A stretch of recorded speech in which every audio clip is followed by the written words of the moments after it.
हम लोग भक्ति रसामृत सिंधु ग्रंथ से पढ़ेंगे पूर्व विभाग तृतीय लहरी भाव भक्ति, श्लोक क्रमांक 59। This is very nice. आज मैं पहली बार सोच रहा हूँ आप इस भक्ति के समुद्र के पूर्व विभाग में हैं। तो पहली लहर आई, आपको कुछ समझ में आया? लहर यार, समुद्र में पहली लहर आई, अच्छा अच्छा, भक्ति के लक्षण उससे आप समझ गए समझे। फिर दूसरी लहर आई तो थोड़ा अच्छा, साधना भक्ति ये होती है, अच्छा तो ये हो गया। अब तीसरी लहर आएगी तो आप बोल्ड हो जाएंगे समझे। साधना भक्ति में तो कुछ सेंस में रहेंगे, लेकिन भाव भक्ति की लहर जब आएगी, अपने हिसाब से आती है ना लहर, आपके हिसाब से तो आएगी नहीं। तो भाव भक्ति की जो लहर आएगी, अब उसमें आप डूब जाएंगे, you will B washed of.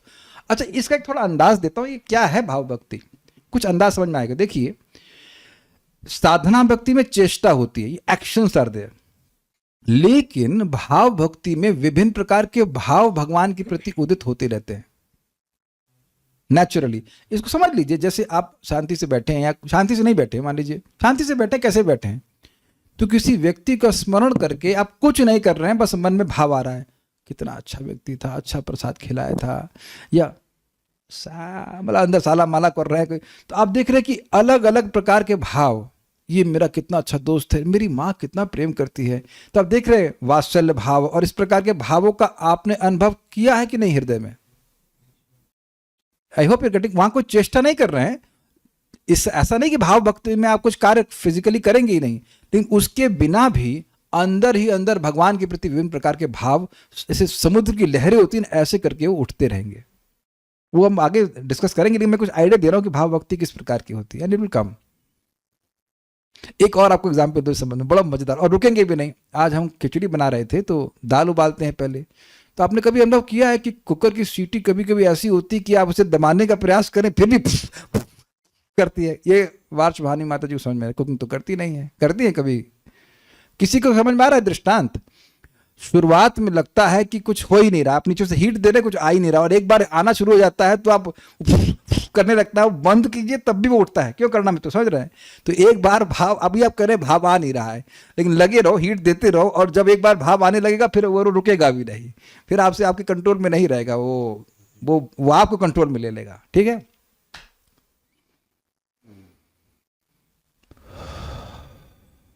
एक बात मैं और बात सुंदर कहना चाहता हूँ, this Krishna is giving, so I am sharing with you. देखिए, श्रवण कीर्तन ना, ये भक्ति का प्राण है। मैंने आपको समझाया था कि देखिए, श्रवण कीर्तन है प्राण, यानी प्राण है तो अन्य क्रियाएं भी कर पाएगा, ठीक है ना।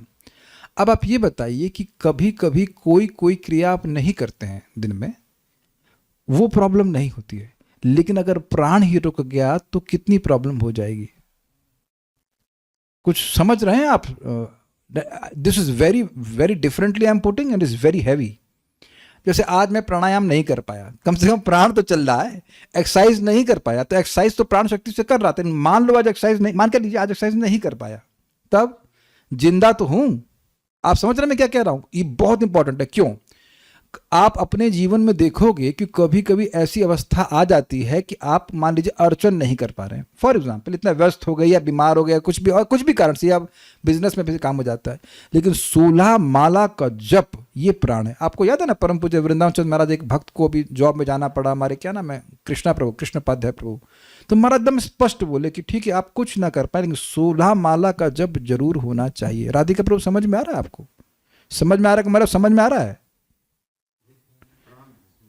हाँ, समझना, कोई और भक्ति का अंग अब ना कर पाए चल जाएगा, लेकिन नाम जप नहीं कर रहे तो वो प्राण ही छूट रहा है, फिर अब उसका गायब हो जाएगा व्यक्ति। समझ रहे हैं बात? अब ये समझ लीजिए कि इस प्राण का महत्व आपको इस भागवतम से, डिस्कशन से समझ में आ रहा है। देखिए, ये चीज मैं आज बोल रहा हूं, वो मैंने कभी नहीं बोली ना, और इस तरह से कुछ ज्यादा बात समझ में आ रही है कि हम श्रवण कीर्तन को नेग्लेक्ट नहीं कर सकते। और यही देखा जाता है कि जब श्रवण कीर्तन नेग्लेक्ट किया जाता है तो बाकी सारे प्राण है नहीं, तो अब ना आंख कुछ कर पा रही है, ना नाक कुछ कर पा, सॉरी नाक कर पा रहा है, ना कान कर, कुछ नहीं कर पा रहा है। और प्राण रहता तो हर आराम से काम करता है, कोई दिक्कत नहीं है। I hope this is very very instructive. इसलिए मेक श्योर कि हर दिन हमें भगवान के बारे में सुनने को मिले, और नाम जब अच्छे से, प्राणायाम आपका सुबह वाला हो जाना चाहिए। सुबह मतलब ये हरे कृष्ण वाला प्राणायाम, हरे कृष्ण हरे कृष्ण, ठीक है, ओके।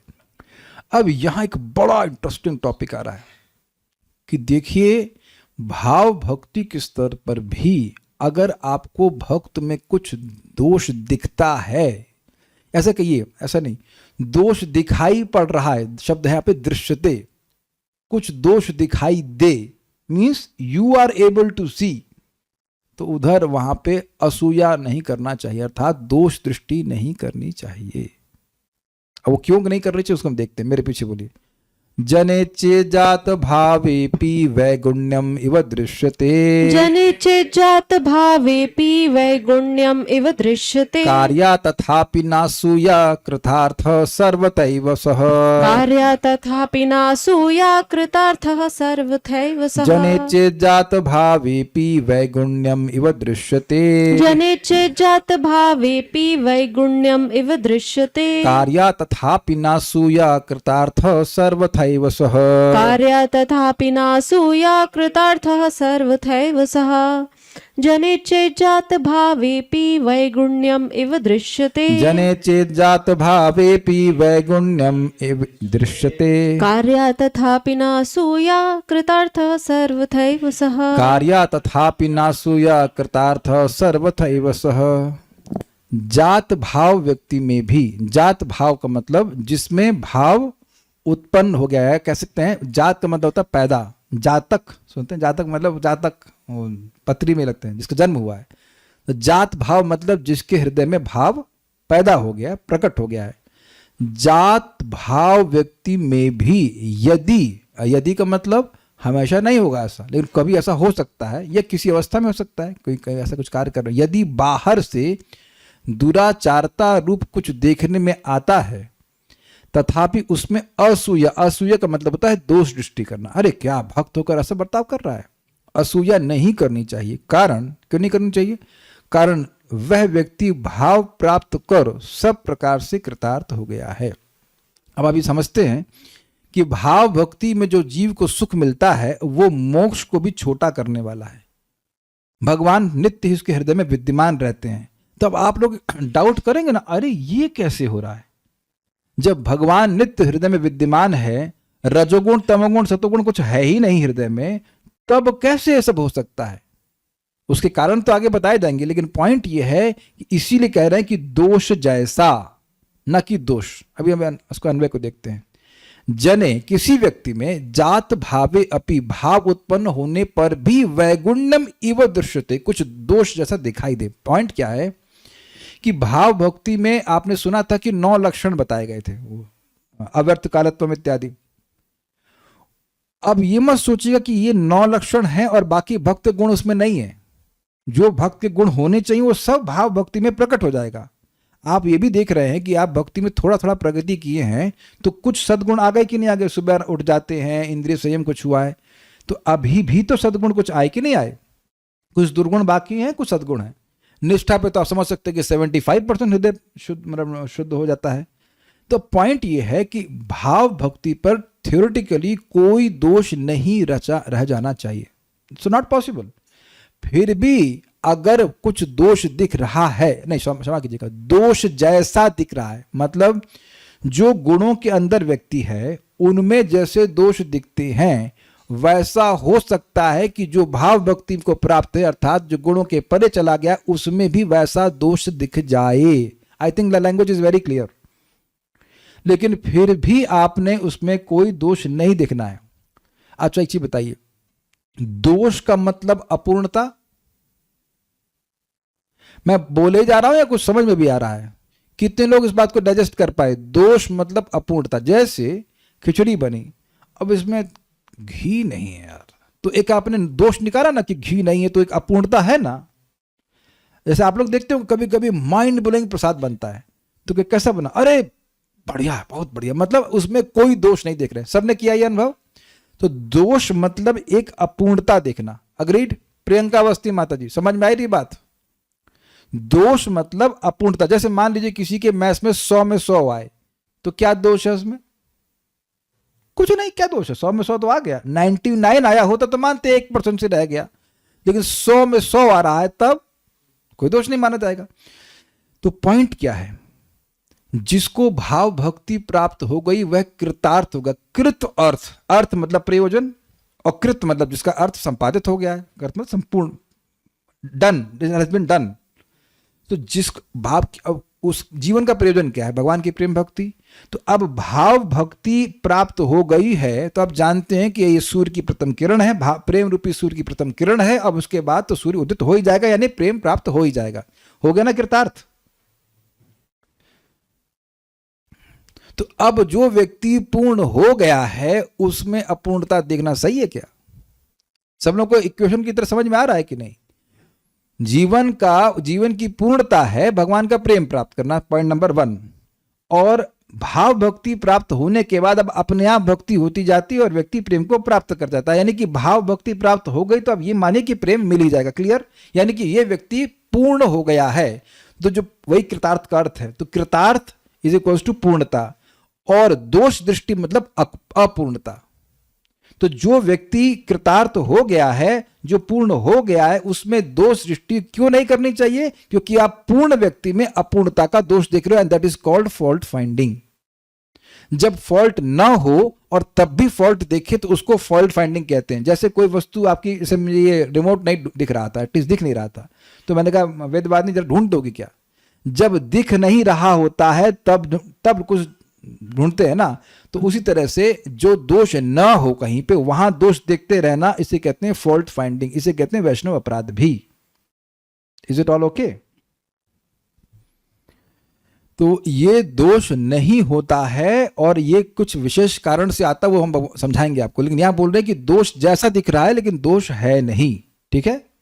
मैंने आपको समझाया था एक और एग्जाम्पल से, मृग मरीचिका का। मृग मरीचिका में पानी जरूर दिख रहा है, बिल्कुल दिख रहा है, लेकिन पानी नहीं, पानी जैसा दिख रहा है, वहां पानी है ही नहीं। सबको समझ में आ गया?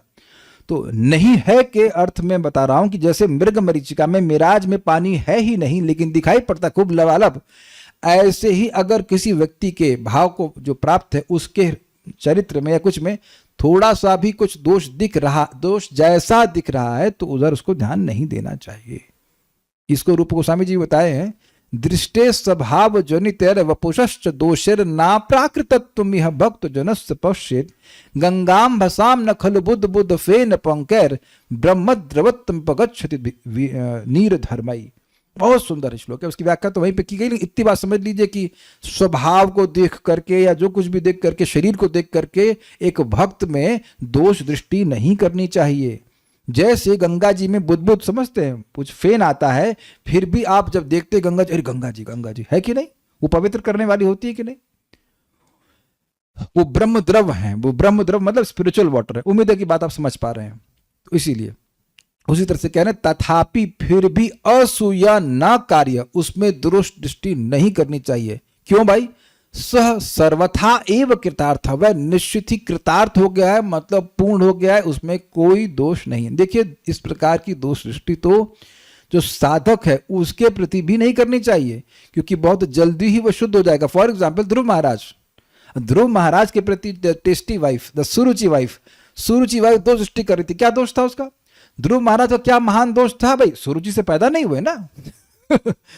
वो कहती है कि तुम भगवान की आराधना करो और फिर तुम दोबारा जन्म लो, मतलब तुम मर जाओ, कहीं जाकर के धस जाओ, उसके बाद अगर तुम भगवान की कृपा होगी तब तुम मेरे गर्भ से जन्म लोगे, तब तुमको अधिकार मिलेगा राज्य का।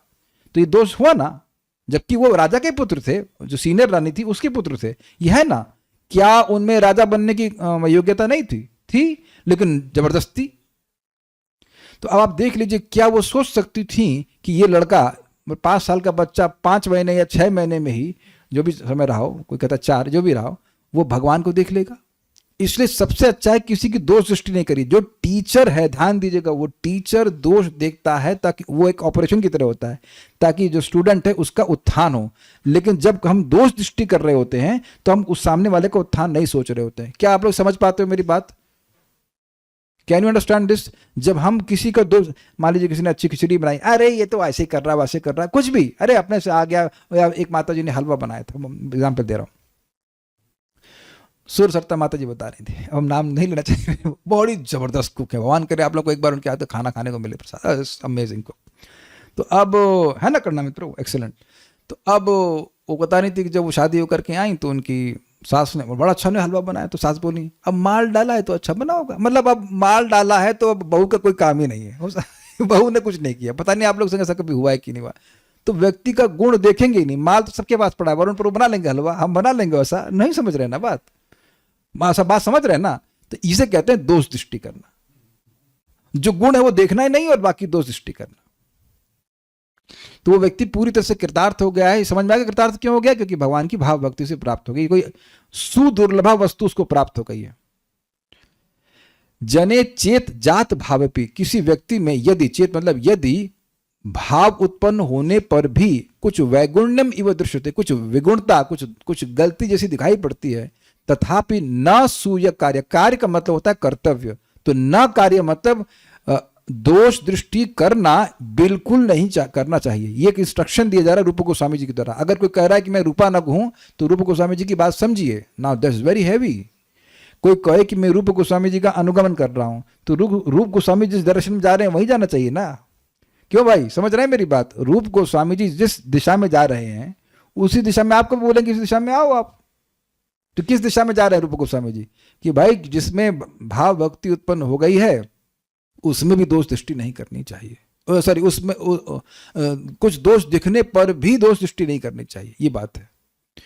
अच्छा, एक इंटरेस्टिंग बात है, दोष दिखने पर भी दोष दृष्टि नहीं करनी चाहिए और दोष न दिखने पे करोगे तब क्या हालत होगा? क्या मित्र लगा आपको? समाज पढ़ रहे हैं? ऐसा भी लोग करते हैं। ये क्या मित्र दिख गया आपको? दोष जैसा दिखने पर भी दोष दृष्टि नहीं करनी चाहिए, और अब दोष ना दिखे और दोष इमेजिन करके दृष्टि करे, दोष निकाले, तब कितना बड़ा अपराध बन जाएगा। Is it sinking? मैं एग्जाम्पल देता हूं। श्री श्रीवास ठाकुर तो प्रेमी भक्त है, नारद जी के अवतार हैं, तो लोग जबरदस्ती दोष निकाल रहे हैं कि, और बड़े भयानक दोष। उन घर में कीर्तन हो रहा है पूरी रात, ब्रह्मा जी की रात के बराबर, पता होगा आपको बात। तो पूरी रात कीर्तन और लोग कह रहे हैं अरे ये लड़कियों को अंदर छुपा कर रखे, उनका भोग करते हैं, ये करते हैं, इसलिए दरवाजे बंद रखते हैं। अब समझे, उन्हें कोई दोष नहीं दिख रहा है तो इमेजिन करके दोष बना रहा है। तो आप उम्मीद है कि कैमरे तो समझ गए होंगे कि जब दोष जैसा दिखे तब ना दोष देखो, तो जब दोष नहीं दिखे तो दोष इमेजिन करके मत देखो। I hope you are getting this point. Is better when we don't see fault except for a person who is our student. Student है, उसका कल्याण भावना करके कुछ गलती कर रहा है, तब आप बड़े प्रेम से समझाइए, तो वहां व्यक्ति समझता भी है। जैसे भी कल ही मैं डॉक्टर साहब के पास गया, तो उन्हें नाड़ी भी देख ली, कहा पानी नहीं पी रहे हैं, दोष देखा कि नहीं? तो अब ये दोष क्यों देखा? उसकी वजह से मेरा बीपी बढ़ रहा था, मेरा सर दर्द हो रहा था, जो कुछ भी था। तो ये दोष देखना उनकी सहायता है कि वह उनकी दोष दृष्टि है? I think is very clear. तो साधु है जो मैंने सब्सक्राइब किया है ना मैंने सब्सक्राइब किया है ना, बल्कि जब मैं परेशान हो रहा था तो वो शायद पहले ही समझ गए होंगे कि क्या गड़बड़ कर रहा है, तो वो पहले समझ गए होंगे। तो वो बड़े मतलब आतुर थे कि आओ टाइम से आओ, मतलब इतने में आ जाओ, मिल लो, और हम I want to help you. I hope you are getting this point. तो टीचर का अफेक्शन ही वो उस रूप में आता है, और ये उसका कर्तव्य है कि वह बताए। नहीं बताए तो फिर टीचर के रूप में क्यों हो? कोई मान लो जब मैं सो रहा है तो बात, आप जब मैं सो रहे थे, अरे आप दोष दृष्टि कर रहे हैं ये नहीं होता। Then you are neither a student, not, आपने उस व्यक्ति को गुरु के रूप में भी स्वीकार नहीं किया, नहीं आप स्टूडेंट भी नहीं हो। कल एक और बात यहाँ पे मैं बोली दूं। जब मैंने डॉक्टर साहब से ना कल ये बात सुनी, तब मुझे समझ में आया कि भाई एक लौकिक डॉक्टर कह लीजिए जो देह को ठीक करेंगे, उनकी बात भी एक बार में समझ में नहीं आती है। जब मैंने दवा ली थी उसी दिन बोले थे कि पानी पीना, दूसरे को भी बोल रहे थे, मेरे को भी बोले। There was a reason why speaking like this. और उससे मैं समझा कि केवल अपने से आप इलाज अपना शरीर का नहीं कर सकते। आप सोचो कि आध्यात्मिक जीवन में प्रगति कर लोगे। वी समटाइम्स थिंक कि ऐसा कार्य कर लेंगे तो हम आध्यात्मिक प्रगति कर लेंगे, लेकिन वो हो नहीं पाता है। We need guidance, we need to have guidance. बहुत बड़ी हमने शिक्षा ग्रहण करी थी। वापस पॉइंट पे जाते हैं कि दोष नहीं देखना चाहिए। दुर्गम संग बनिए। वैगुण्यम अर्थात बाहर से दुराचारता की तरह दिखाई पड़ता है, लेकिन है नहीं। ये सुना आपने, प्रभु जी आप या माता जी आप लोग बाहर से तो बड़े मतलब कठोर लगते, अंदर से हृदय उनका बहुत सॉफ्ट है। या एग्जाम्पल और देखते हैं, नारियल का देखें। अंदर से नारियल, बाहर से नारियल कितना रूखा लगता है कि नहीं? अंदर से कितना सॉफ्ट होता है। तो ये बाहर अंदर वाला हिसाब आप समझते हो। वैगुण्यम अर्थात बाहर से दुराचारता की तरह दिखाई देता है। वैगुण्यम इवा होना चाहिए। वैगुण्यम, अब इवा कहने का अभिप्राय यह है कि वह उसमें लिप्त नहीं होता। ये कैसे? जब गलत है, गलती है उसमें प्रकट दिख रही है, पूरे जगत को दिख रही है, पूरे जगत को गलती दिख रही है, तो कैसे लिप्त नहीं होता है? अभी बताते हैं। बहुत सुंदर श्लोक है ये। मैं जानबूझ के सर से बोल रहा हूं, जो गलती पूरे जगत को दिख रही है, point to be noted my Lord, जो गलती पूरे जगत को दिख रही है, तो उससे वो व्यक्ति कैसे लिप्त नहीं होता? हम नहीं मान सकते। अभी मनवाते हैं आपको। कहा गया है, बहुत अच्छा श्लोक है ये दो आएंगे, दो बातें आएंगी, दो श्लोक बताएंगे। मेरे पीछे बोलिए, ये श्लोक सब जानते हैं, मेरे पीछे बोलिए। अपवित्रः पवित्रो वा सर्वावस्थां गतोऽपि वा, अपवित्रः पवित्रो वा सर्वावस्थां गतोऽपि, यः स्मरेत् पुण्डरीकाक्षं स बाह्याभ्यन्तर शुचिः। यः स्मरेत् पुण्डरीकाक्षं स बाह्याभ्यन्तर शुचिः। अनुवाद बोलिए। चाहे अपवित्र हो या पवित्र, या फिर किसी भी अवस्था में हो, जो व्यक्ति पुंडरीकाक्ष भगवान का स्मरण करता है वह बाहर और अंतर में शुद्ध होता है। अब जैसे एग्जाम्पल दे रहे हैं आपको, श्रीपाद माधवेंद्र पुरीपाद वो कहते हैं कि हे त्रिसंध्या बंदन आपको नमस्कार है हे पूर्वजों आपको नमस्कार है, इत्यादि। मतलब बहुत सारे धर्म व्यक्ति को करने होते हैं जो नहीं करने से अपराध माना जाएगा। लेकिन कह रहे हैं कि देखिए, अब मैं जहां भी जाता हूं वहां मुझे कंस के शत्रु कृष्ण का स्मरण होता है, और मैं मानता हूं कि मेरे लिए पर्याप्त है। अब समझ में आएगा मैंने उदाहरण क्यों दिया। मान लीजिए कि माधवेंद्र पुरी आपको कहीं दिख जाए, और मान लीजिए कि 12 बजे वो गायत्री नहीं कर रहे हैं। अरे गायत्री छोड़ दे रहे हैं भाई, ब्राह्मण सन्यासी होकर गायत्री छोड़ रहे हैं। वो कॉन्स्टेंटली भगवान का स्मरण कर रहे हैं। मैं एग्जाम्पल और दूंगा, बिल्कुल क्लियर हो जाएगा, बिल्कुल क्लियर। शिव जी आइए, शिव जी के पास चलते हैं। तो दक्ष कोई यज्ञ चल रहा था, तो उसमें शिव जी बैठे हुए थे। अब शिव जी किसका ध्यान करते हैं? भगवान शंकरषण का। वो समाधि में स्थित, वो पार्टी में भी समाधि में। शिव जी अमेजिंग है, पार्टी हो रही है, यज्ञ हो रहा है, उनको बाहर से मतलब नहीं, he is just meditating on the Lord. Not even ऐसे भी नहीं किए होंगे, मतलब वो भगवान के चिंतन में थे। अब दक्ष साहब आ गए। कौन है दक्ष? ससुर जी। तो अब ससुर जी को बड़ा खराब लगा, कैसा दामाद है, हमको बाकी लोग खड़े हो गए, खड़े नहीं हुए। अब बिल्कुल एकदम क्लियर हो रहा है ना कि दोष जैसा दिख रहा है कि हमसे श्रेष्ठ व्यक्ति आए तो खड़ा हो जाना चाहिए, ठीक है, नियम है। लेकिन अब है, पहले बात समझो, शिव जी हैं कौन? भले शादी कर ली पाए लड़की से, लेकिन शिव जी हैं। तुम क्या भागवत नहीं पढ़ के आए थे? अब उसके बाद कितना बवाल हो गया, वो आप चौथे स्कंद में पढ़ना, तो बिल्कुल मेरा एग्जाम्पल समझ में आ जाएगा मैंने क्या कहा आपको। उसके बाद बहुत वही गाली देने लगा शिव जी को कि अब बंदर जैसी तुम्हारी आंख है, ये है, फलान ढिमकाना। आप सोचिए, पब्लिक में शिव जी को ऐसा कहना, ये अपराध है कि नहीं? शिव जी तो भगवान के प्रेमी है। मैं एग्जाम्पल दे रहा हूं, भाव तो आगे कंटिन्यू करता है ना। तो भाव भक्ति में कोई व्यक्ति ऐसा है, वो तो भगवान के चिंतन में सराबोर है। इसलिए आप बोल रहे हैं कि जो भगवान का चिंतन निरंतर कर रहा है, उसको कब नहाया नहीं नहाया उससे कोई मतलब नहीं। शिव जी तो राख भी लपेटते, और राख लपेट लेते, अरे ये नहाता नहीं है, इत्यादि इत्यादि। तो अब व्यक्ति इस प्रकार से शिव जी में दोष निकालेगा कि नहीं निकालेगा? क्योंकि दोष जैसा तो है, नहीं नहाना या जो कुछ भी है, इस प्रकार का जटाजूट बना लेना, ये दोष जैसे दिख रहा है, लेकिन दोष नहीं है। भगवान की वो महान प्रेमी है। I hope you are getting this point. अब एक और फंडा देख लीजिए, चित्रकेतु महाराज के बारे में जानते हैं। चित्रकेतु, हाँ, अब देखो और बढ़िया एग्जाम्पल। शिव जी बोल रहे हैं भागवत पे, वेरी गुड, और विरक्तों को क्लास दे रहे हैं, और पत्नी जांग पे बैठी हुई है गोदी में। अब बताइए कि कोई जगत में, बाह्य जगत में, कोई पत्नी को अपनी गोदी में बैठा के चले, पब्लिक में, मेट्रो में, तब भी खराब मानेंगे कि नहीं? क्यों भाई? समर्थन करेंगे पत्नी को आप गोदी में बिठा के ले चलिए? नहीं। इतनी बड़ी सभा जहां नारद जी हैं और अन्य संत बैठे हुए हैं जो परम विरक्त हैं, और उपदेश भी दे रहे हैं विरक्ति का। This is amazing. तो चित्रकेतु महाराज बड़े आश्चर्यचकित कि भाई ये तो केवल शिव जी कर सकते हैं। वो कुछ कमेंट करिए, वहां भी शिव जी के प्रति अपराध नहीं हुआ था। कि शिव जी के अपराध होता तो वो गुस्सा होते, जो कुछ भी होता।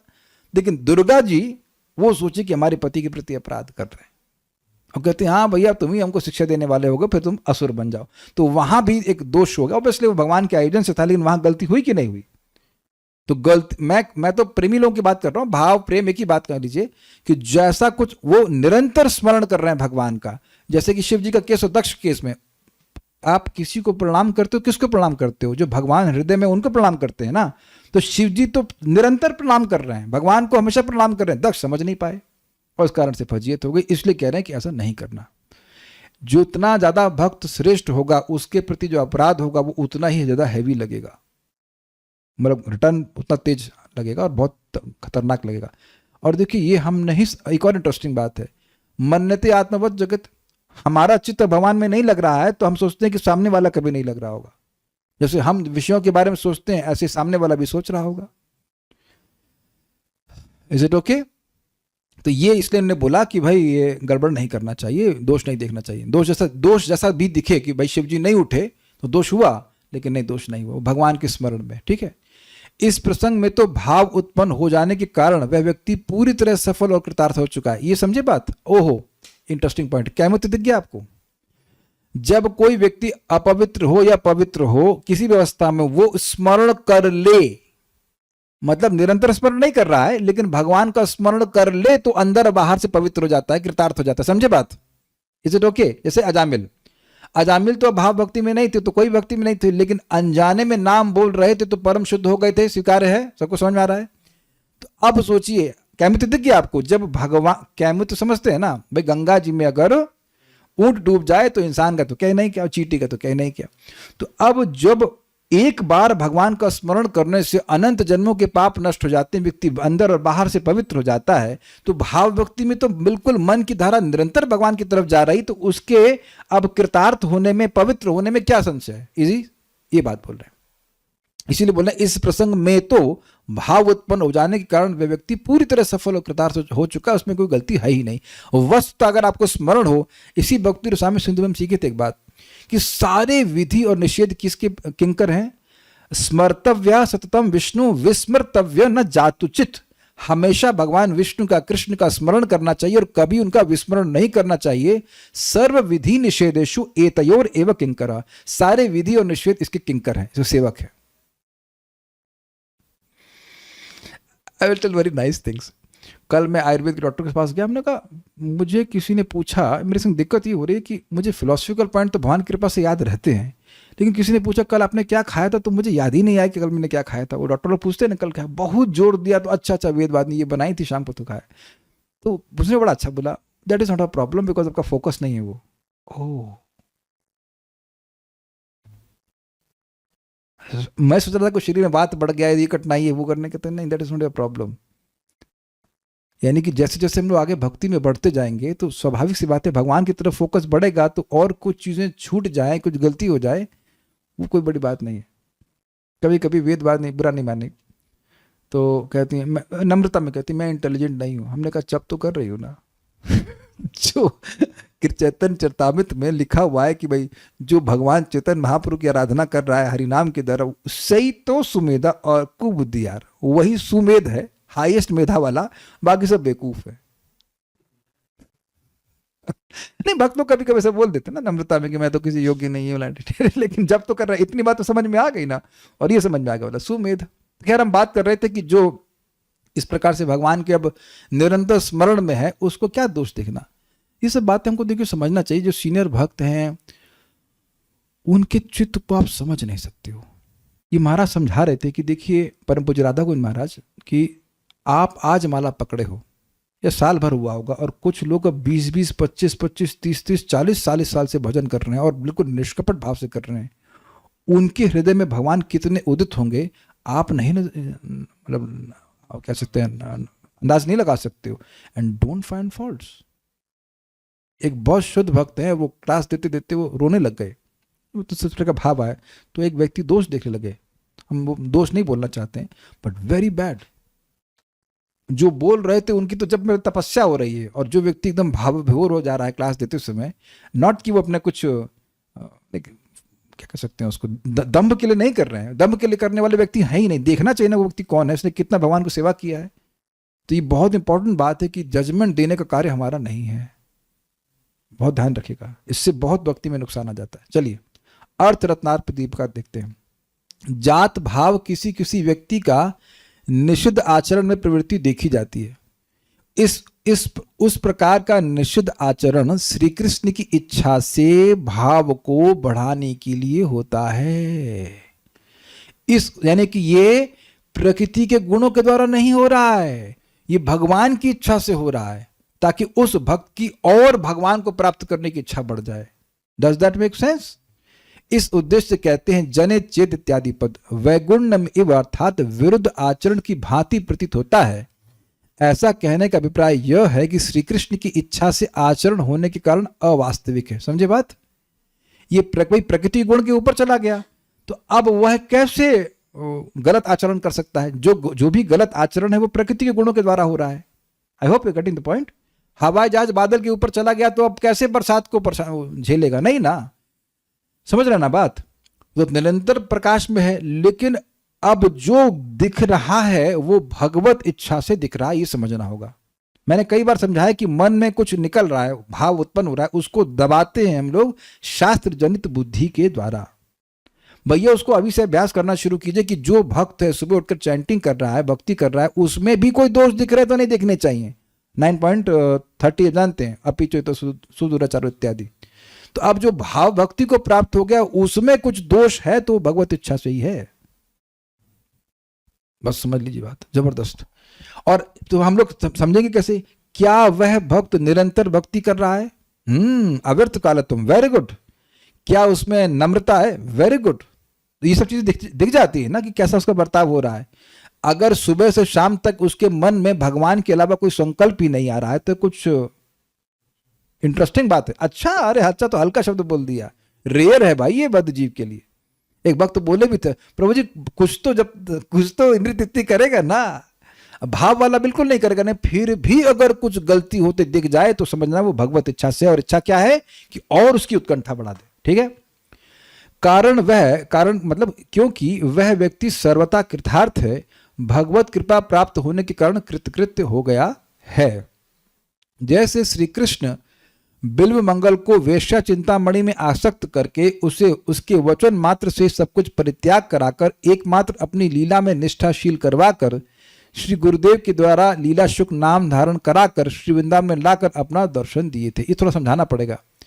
बिल्व मंगल ठाकुर नाम के भक्त हुए, आप सब जानते हैं, कृष्ण करणामृत लिखा। उसके उस ग्रंथ के बारे में महाप्रभु ने कहा है कि ऐसा ग्रंथ तीनों लोकों में इसके बराबर कोई ग्रंथ नहीं। कृष्ण करणामृत ग्रंथ सम नहीं त्रिभुवन, ऐसे करके चैतन्य चरितामृत में लिखा है। उसको उसकी कॉपी बना करके साउथ इंडिया से महाप्रभु लेके आए तो उसका आस्वादन करते थे। तो महाप्रभु स्वयं जिस ग्रंथ का आस्वादन कर रहे हैं उसको लिखने वाला सोचिए। मान लीजिए करणामृत प्रभु आप कहेंगे मैंने ग्रंथ लिखा, उसको महाप्रभु पढ़ रहे हैं। This is amazing, is it not? आप जब मैं आपको बोल रहा हूँ ना तो अरे हम क्या कर सकते हैं, इज इट नॉट? तो साउथ इंडिया के महान भक्त हुए, ब्राह्मण थे और वृंदावन आए थे। तो हुआ था कि एक वेश्या में, उसका नाम था चिंतामणि, वो बहुत आसक्त थे। तो हमने सुना ऐसा है कि एक बार बारिश हो रही थी, नदी उफान मार रही थी, फिर भी नदी को तैरे पार किए एक शव को पकड़ करके। फिर उसकी घर से सांप लटक रहा था। It's very interesting. उस सांप को पकड़ के चल गया। मैंने कहा सांप ने टॉलरेट कैसे किया? बट ये मेरी इंजीनियरिंग बुद्धि है, बट व्हाटएवर। सांप को पकड़ करके वह चढ़ के फांद गए, फिर वेश्या के पास गए। तो उस वेश्या ने बोला, वेश्या भक्त थी, वेश्या भी भक्त हो सकती है किसी किसी केस में। तो उसने बोला कि तुम पहुंचे कैसे यहां पर? तब उनका ध्यान आया कि हाँ, अरे मैं तो शव को पकड़ के क्रॉस किया नदी और सांप को पकड़ के क्रॉस किया, मतलब चढ़ा घर पे। ये दरवाजे बंद रहते होंगे, रात का समय था। तो कहेगी तुम इस नश्वर देह के प्रति इतना आसक्त हो, अगर ऐसी आसक्ति, ऐसी उत्कंठा भगवान को प्राप्त करने के लिए होती तो तुम कितना बड़ा भक्त बन जाते। तो वहीं सब छोड़ करके वो चल पड़े, वहीं सब छोड़ के चल पड़े और वृंदावन की तरफ। लेकिन जब वृंदावन जा रहे तो रास्ते में एक ब्राह्मण और ब्राह्मणी मिले। तो अब उस ब्राह्मणी के प्रति वो आसक्त हो गए। तो उन्होंने कहा कि मैं इसका भोग करना चाहता हूं। तो वो उन्होंने भी, अद्भुत लोग थे, कहते ठीक है आप वैष्णव हैं, भक्त है, जो कुछ हम पूरा करेंगे। लेकिन जब वो मतलब ब्राह्मणी के पास गए तो एकदम से भगवान उनके हृदय में विरक्ति जागृत कर दी। कहा ये क्या मैं कर रहा हूँ, सब कुछ छोड़ करके आया भगवान की प्राप्ति करने, फिर इस पर प्रवृत्त हो गया।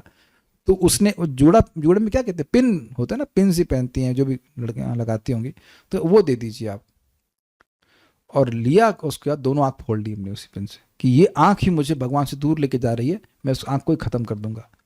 अंधे कर लिया। ऑल दो ये कोई तरीका नहीं करने का, लेकिन अब जो भी उनका भाव इस प्रकार से उदित हुआ। और फिर वो वृंदावन पहुंचते तो वृंदावन श्री कृष्ण खुद उनका हाथ पकड़ करके सारी लीला स्थली में उनको लेके जाते थे। इतने महान भक्त, उनका नाम है लीला शुक। लीला शुक आप कुछ लोग सुने थे ना, इसमें आपने सुना था।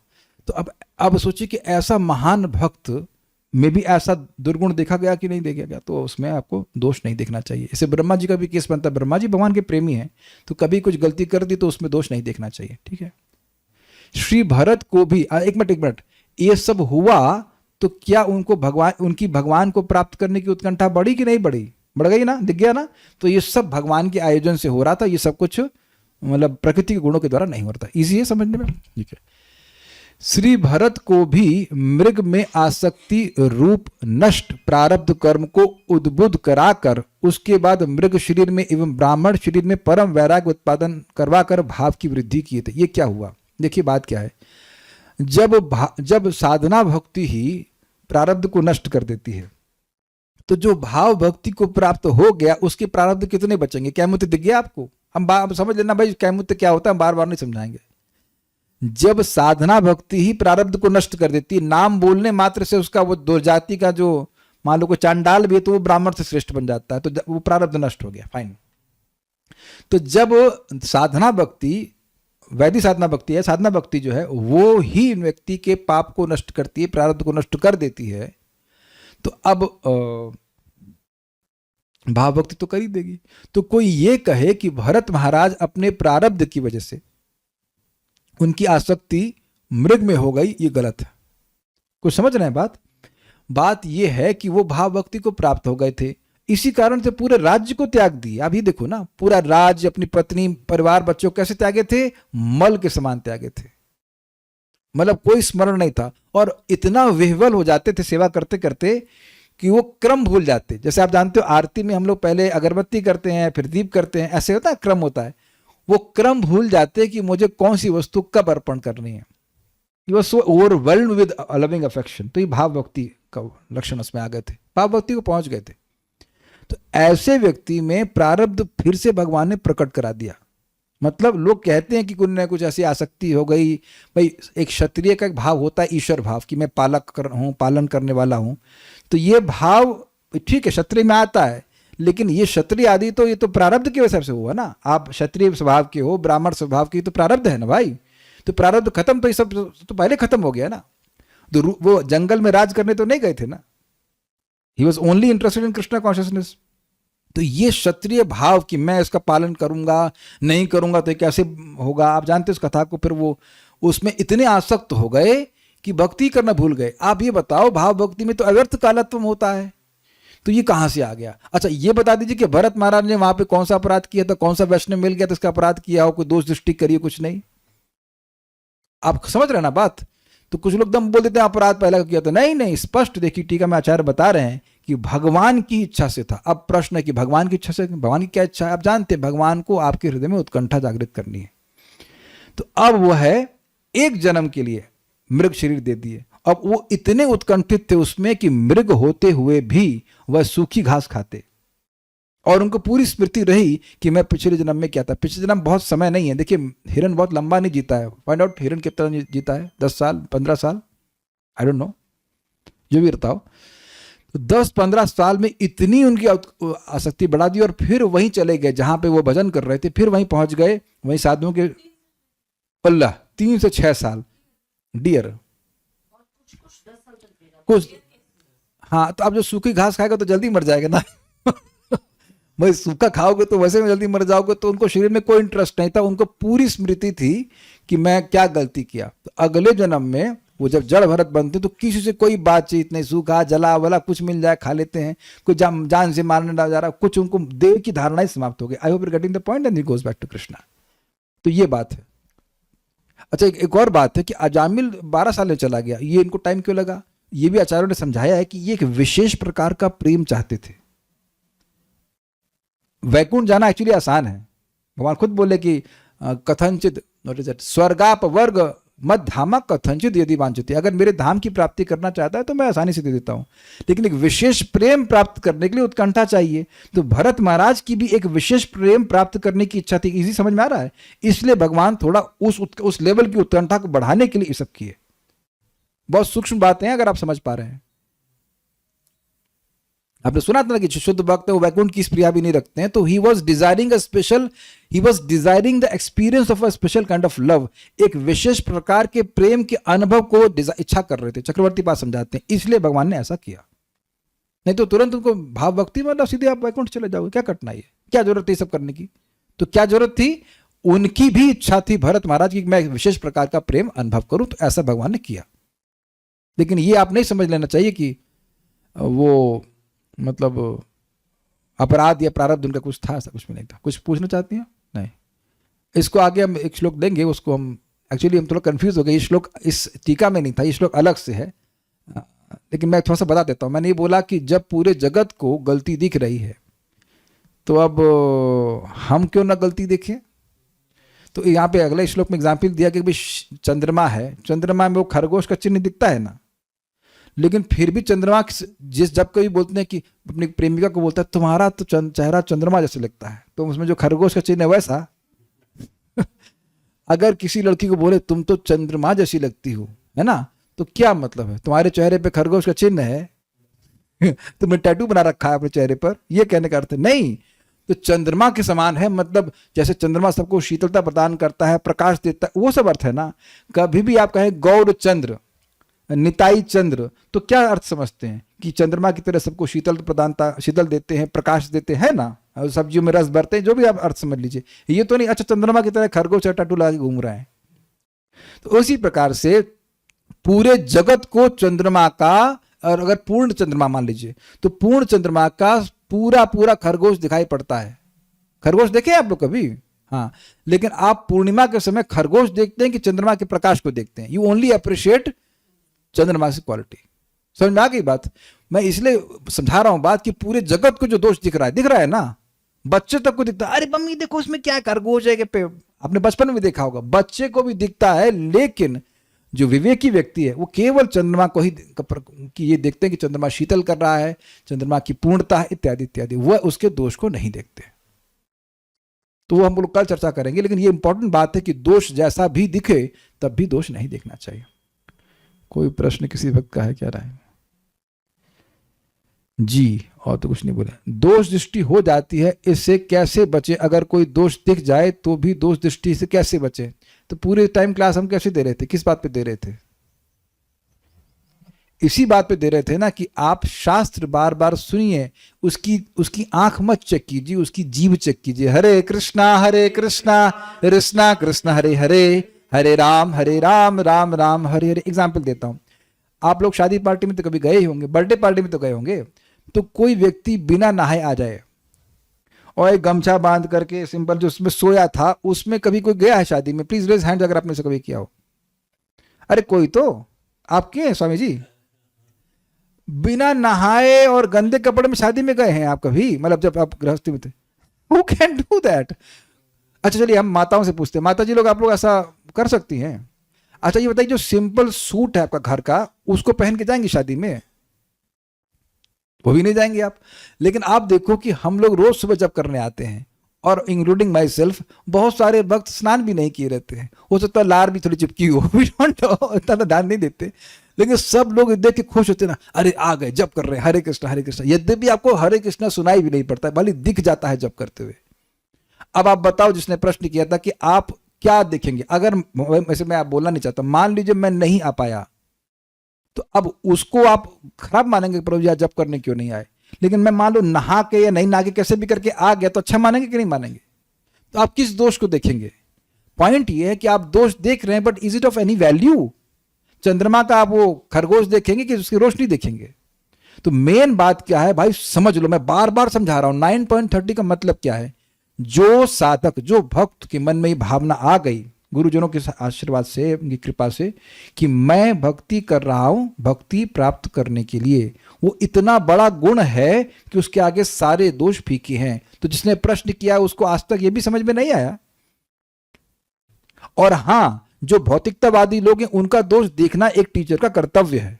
जो लोग भोगों में पड़े हुए तो भगवान गाली दे रहे हैं ना, नायम देहो देह भाजाम निर्लोके इत्यादि इत्यादि। शरीर का दोष दिखाया जाता है ना, गुरुजन बोलते हैं ना कि इसमें कुछ काम का नहीं है, एक्सेप्ट भगवान की भक्ति करो, तो उससे फायदा होता है कि नहीं? तो ऐसा नहीं कि दोष सृष्टि की कोई उपयोगिता नहीं है, लेकिन जहां दोष नहीं है वहां दोष देखना गड़बड़ बात है। इवन साधक के भी दोष नहीं देखने चाहिए। मैं बार बार रिपीट कर रहा हूं, आपका कोई अधिकार नहीं दोष देखने का अगर आप टीचर नहीं हैं। बिकॉज टीचर, जैसे टीचर के पास क्षमता होती है जज करने की, मेरे आपके पास नहीं होती है। आप मुझे हेल्प कर सकते थे, मेरा सर दर्द हो रहा है, क्या करते आप? कुछ नहीं कर पाते। डॉक्टर साहब ने नाड़ी देखी है, जज कर लिया, अरे पानी कम पिया है। I hope you're getting the point. तो एक बहुत सिंपल तरीका बताता हूं, वाणी को उलझा दीजिए। हरे कृष्ण कृष्ण कृष्ण हरे हरे, हरे राम राम राम हरे। कितने वैष्णव की निंदा करी? उद्धव आपकी निंदा करी ना मैंने? कर रहा हूं, 1 मिनट रुकिएगा, जाना मत, वीडियो मत ऑफ करना, अभी करता हूं, बस 1 मिनट। हरे कृष्ण कृष्ण कृष्ण हरे हरे हरे। तो जितना जीव उलझी रहेगी हरि नाम में, भागवत में सबसे अच्छा हरि नाम। और आप देखना, आज मैं आपको बोल रहा हूं प्लीज, क्योंकि मैं कुछ प्रयास भी कर रहा हूं इसको, तो आप लोग करके देखना। 16 तो कर लिया होगा आपने। अब आप देखना कि अगर आपके कितने टाइम पॉकेट्स हैं जिसमें आप चैंटिंग एक्स्ट्रा कर सकते हो। क्योंकि चैंटिंग, क्योंकि रहस्य बता रहा हूं, नाम उच्चारण करने से पहले के अपराध नष्ट हो जाते हैं। दूसरा, नाम बोलने से अपराध हो नहीं रहा है उस टाइम। एक बात कान खोलकर सुन लीजिए, 10 नाम अपराध में से खाली पहला और 7वां, यानी कि वैष्णवों की निंदा करना और नाम के बल पर पाप करना, इसी के लिए आपको दुख भोगना पड़ेगा, पनिशमेंट मिलेगा। बाकी किसी के लिए नहीं मिलेगा। बाकी सारे अपराध जो है नाम उच्चारण करने से वो नष्ट हो जाएंगे। क्या सुनाई पड़ रहा है वार्षभानी में माता जी? I know you don't criticize anyone, but I am telling you very secret, damn open secret. 6.2.9-10 में देख लेना, बिल्कुल क्लियर चक्रवर्ती बात बताते हैं। 10 अपराध में से केवल 2 से बचिए, बाकी आप बार बार नाम बोलते जाओगे, सब नष्ट हो जाएगा। तो अब सोचिए, अब बचे 2 हमारे पास। तो देखिए, 7वां नाम अपराध क्यों होता है? वासना होती तो हम भोग में कुछ कार्य करते हैं, तो बार बार नाम बोलने से वासना भी नष्ट हो जाती, तो ये भी बार बार का क्लियर हो गया। अच्छा, फिर अब पहले पे आ जाइए, जब नाम बोल रहे हैं अधिक, तो ये संभावना 0 है ना, जब हम नाम बोल रहे हैं कि वैष्णव की निंदा करें। तो अब सारा गेम, सारा क्या है? अधिक अधिक जप करना, अधिक करना। और मैं आपको एग्जाम्पल देता हूं, आपको समझ में आ जाएगा। एक देखिए, बुरा नहीं मानेगा, हम एक गलती को बता रहे हैं। एक भक्त बोल रहे हैं मैकेनिकल चैंटिंग करने से क्या है ये वो। देखिए, इंडिया के जवान हैं, उन लोग की जब ट्रेनिंग होती है पैराएसएफ वगैरह के लिए, तो उनको 100 किलोमीटर दौड़ाया जाता है। 100 मीटर नहीं 100 मीटर नहीं। मुझे बड़ा इन लोगों से बड़ा प्रेरणा मिलती है। तो एक जवान का इंटरव्यू ले रहे थे, तो खुद बोले, हम सोच रहे थे ये कैसे है, 100 किलोमीटर तो गाड़ी जाने से भी गाड़ी को चलाते फिर भी रेस्ट करना होता है, बिना रेस्ट दिए इंसान कैसे दौड़ेगा? He was thinking like this. लेकिन अब सारे जुट में लगा हुआ था, तो वो कर रहे 100 किलोमीटर दौड़ ली। 100 किलोमीटर भाई साहब, हम लोग गोवर्धन परिक्रमा की, कितना था? 22 किलोमीटर। उसके बाद कहा अभी 22 साल बात करेंगे ना, बहुत, एटलीस्ट मेरे को बहुत टफ लगा। लेकिन इंसान ही कर रहा है ना, इंसान ही कर रहा है ना, डिटर्मिनेशन कर दिया उन्होंने, उनका कमांडो बनना था। तो मैं खाली बोल रहा हूं कि अपने मन को टेस्ट कीजिए। भाई, मन आपके संग जबरदस्ती कर रहा है, अनादिकाल से जबरदस्ती देह पे देह दिया जा रहा है। थोड़ी जबरदस्ती कीजिए and you will be surprised by the results. बस इतना कीजिए कि देख लीजिए कहां टाइम बर्बाद हो रहा है, and you will be able to chant more. और उससे कितने अपराध बच जाएंगे, भक्ति में प्रगति हो जाएगी। मैं बार बार रिपीट कर रहा हूं कि नाम हमेशा कार्य करता है, हमको समझ में नहीं आता है, लेकिन नाम चाहे कैसे भी बोला गया है, भागवत में बोला गया अज्ञान ज्ञान कैसे बोला गया है, करिए, आप उसका रिजल्ट देखेंगे। You will be different, you will be so much enthused. Will stop here, it's already time now. Thank you so much. Srila Prabhupada की जय, श्री भक्ति स्वामी सिंधु की जय, श्रील रूप गोस्वामी प्रभुपाद की जय, निताई गौर प्रेमानंदे।